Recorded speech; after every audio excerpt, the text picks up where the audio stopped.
draw the background, just write some words. The theme of our work is about maze. The principle is to create intensity. We use both spatial lighting and sound causes to finish this. The inspiration is the movie Maze Runner. Yeah, have you seen it? No, but it doesn't matter. Oh, I think that. the process, the brainstorm, and then we started drafting by painting and modeling. We use boards and some other materials. The filming use stop motion, and summarizing just what I'm doing now. Okay. The description. The first, actually, it's about a story that Tom. Yeah, Tom. Okay, Tom. Jerry when he just Jerry, is that you there? No. okay. I mean, Someday, a piece of paper flying to him, and it says that welcome to the maze. You only have 5 minutes to. Okay, it's a gore. But Door. we don't. Tell Okay. me what you design, and Yeah, then we will discuss later. It's okay. Okay, that's the time pressure. This paper told him that he only have 5 minutes, and when he goes into the maze, The maze will be narrow, as you can see. Yeah. As time goes on. Yes, it will be narrow and narrow, just like this process. It will be more okay narrow. And then he faced this red strings are infrared warning systems. Yeah. When he come close to it, it will be red. Yeah, beep beep beep beep beep and be red. Yeah. And the light will That's both lighting and sound. Yeah. And the third difficulties is you see it's nails and footprints. He has to go over these nails and walks in these footprints, and then he will be safe. And then it's the river. Fortunately, he can swim, so so he just swim over the river. Yeah, and then he finally got to the exit. But this exit is made up of the staircase, and when he climb to the top of the stairs, he found that actually there was no exit. It was cliff, and if he goes, he went there. Yeah. Okay. And he felt depressed. Yeah. Can you show us your stop motion movie? Okay. It's some video. What a sad story. Yeah. So submission 1, 但是好像 tutorial 跟 1, 你们只 Team 是 2. 从那来的灵感没有什么关系，谢谢。我觉得最后都是悲惨的故事。就我们对那个 concept 最直观的理解。 Okay, guys, let's watch the video. The paper, you about 5 minutes, and then it becomes red. Yeah. Walk across these nails and swimming. I can't. Stairs. And he found the cliffs. Oh, he started crying. Okay. Okay, well, thank you very much. Well, first of all, yes, I want to say to you, well done as well, because you guys are non-architects and you guys managed in 3 hours to actually have a scenario and create something and make a model, and that's really, really cool. Okay, now let's discuss about the good aspects of this that I would like you to work upon, and let's discuss about the aspects that they're not bad, but they're not meant for this project.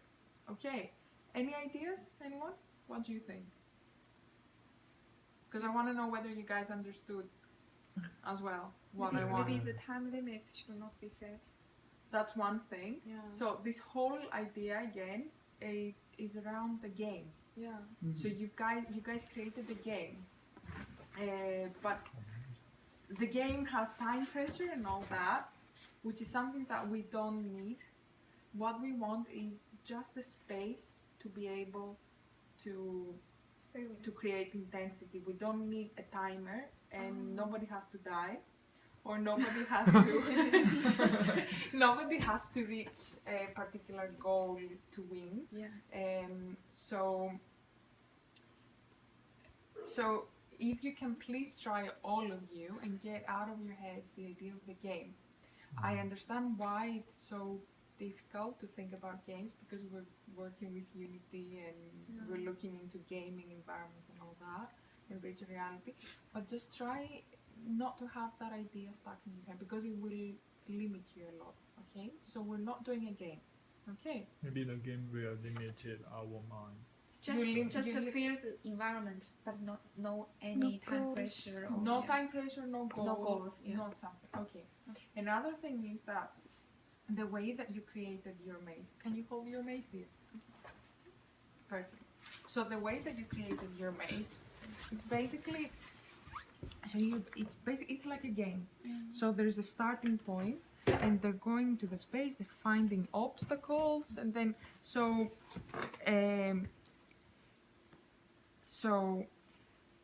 this has the structure of a game. We would like to liberate ourselves from the game, not think about a game. So how can we take this and turn it into something which is not a game? First of all, a very good thing that you did is the fact that the space becomes narrow, and the fact that there's a dead end in the end, or something is really high and someone is standing there. Remember that someone will be wearing the Oculus Rift and will be moving in your space. Yeah. So nobody wants to die or anything like that. So the way that you're going to create the space, there has to have, for instance, these stairs here, and they don't have the same continuity with the rest of the space. I would imagine that maybe there's a structure here and maybe the stairs go up there. These interventions that you're doing are a little bit small. How am I going to explain it? You've created I'm starting with a very good thing. The very good thing is the narrowness. The fact that you start with bigger spaces and they become narrow. That's an intention that is very clear in your design, okay? These things, they're interesting, but they're very spontaneous. So they're just here, just there, just there. Yeah. And I think you did that because you were thinking about games. So, in order to, don't be sad or anything, because I look in your face and you're looking. No, I'm just listening very cry. carefully. Okay, alright. So, it's just the first tutorial, okay? Yeah. So, you guys are gonna get much better. So, these are implementations that are very, very spontaneous, and they are in the concept of creating a game. I've got this obstacle, I need to get over it, blah, blah, blah. So, for instance, if you wanted something that would cause fear in that sense with the pins, instead of doing that on the floor, it could be that the architecture of the room, like the walls, like the girls did, and they used the foam that looked like spiky. Do you remember? I'll show you. Okay, so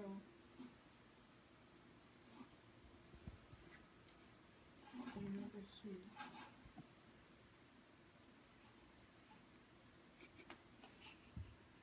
It's so quick that I can't even stop it. I think maybe I use the See sign. here? Yeah. So this is an actual space surrounding you where maybe it's spiky, maybe it's got things out. So this is a better approach in something like this. So it could be that a room or a space had this kind of effect, right? But when you just put it on the floor and you make it so small, it's more like an obstacle in a game. So it's not what we want. We want a bigger intention. We want something bigger. We want the walls to change. We want if you want to have something aggressive towards the user, it should be the whole setting that changes, not just something on the floor. And what I'm saying is not to put pins on the walls. Okay, I'm saying to take the geometry of the wall and change it. Now the wall is like that. No, I want the wall to become like that, and then Twist. that, yes, twist, and then I move through that, and this is the space, and then I feel the same feeling. It might be very narrow, let's say, or oops, sorry. The fact that you put light and sound in it is also interesting, but again, I wouldn't see it as an infrared that James Bond has to go through in order to get the diamonds at the other end. But it should be more a bigger intention. Again, it should be that maybe. Well, listen. I mean, you could use an alarming sound. You could use it, but it's a little bit straightforward. I'm sure that everybody who listens to police or alarm sound would probably feel intense. But it would be more interesting if you used the sound, if you use the space to change the sound characteristics. So meaning it could be the items, it could be the walls moving and making crunching noises because they're opening, they're closing, there's something there. It could be that the room suddenly becomes really big, as I said. If suddenly the room had no carpet, you could hear your voice banging against the wall, and you wouldn't be able to stay in here. So you need to. So what I'm saying, that's about acoustics, but in Unity, you can create a space that sounds like it's really, really big. Okay, because you can play with the reflections of the wall. So for instance, it's better not to put an alarming sound, or because it's like putting a monster around the corner. Thinking, if I see a monster, yeah, okay. More But like then- a game. But then it's a game. Like, we want to see how virtual environments make us become, intense, effectively, but not a monster or an alarming sound. Okay. So for instance, you could enter a space that the lights are going like that, like what you're saying.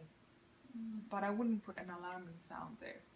I would play with sound differently.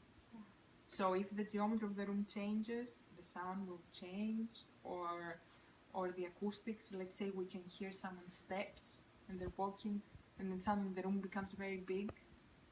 Then he will be able to hear his steps like bouncing against the wall, and then it will become really, really chaotic for him to be there. Play with sound this way. Or you may have something mechanic moving in there, or it could be a door slamming. And if it's doing, like, it could be a door slamming, it's different in a bigger room, it's different in a smaller room. Again, the way the sound sounds, or it could be things moving in the space again, making clunky noises, or a wall falling apart. But that's a physical kind of sound. It's not an alarming sound that we put in there, because then we expect it to be intense. But this project is more exploratory. It's not a game as much. It's more, we explore the virtual reality environments, the affective responses. We try to recreate intensities, and then we try to see how we can change that in real time. So, and also the water element, the fact that he has to swim, again, it is a game kind of implementation. So I wouldn't put that in there. So you don't want to make your player, well, he's not a player. You want to make the user having to swim and all that, because it's not a one-role gameplay. You see what I mean? You can't have water if you want. He could enter a space with water. Yes, maybe he needed to cross that with the, or maybe he just hears the water, which would be even better. A space which is water, but he can move, because you want to see what would the effect of water, let's say a dark room with water, what would that effect have? Would it create a very intense environment to the user? Because then if you make him take a boat and go from one side to the other, then he's already doing things, and that will, so if I have to do something, I'll probably be intense even if I'm in paradise. Like if I have to do stuff, my body feels more intense. So we don't want them to do stuff in the space, we just want them to walk in the space. But you can take this water element, imagine a very, I'll show you. Can you please hold on?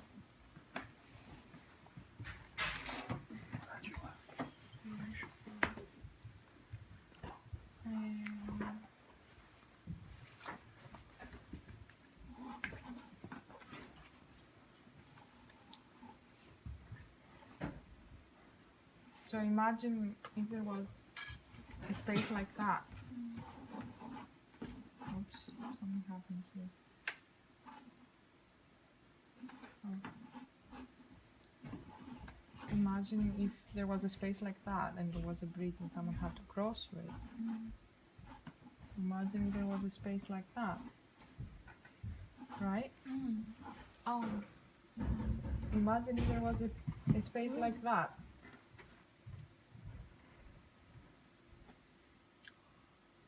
So you see, it's the atmosphere, it's the bridge, it's...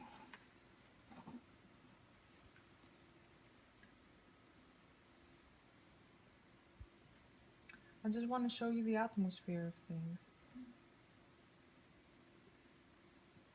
Well, here it shows people swimming because it's for that purpose, but I'm just saying, imagine going through a space that is like that and then going through an open space.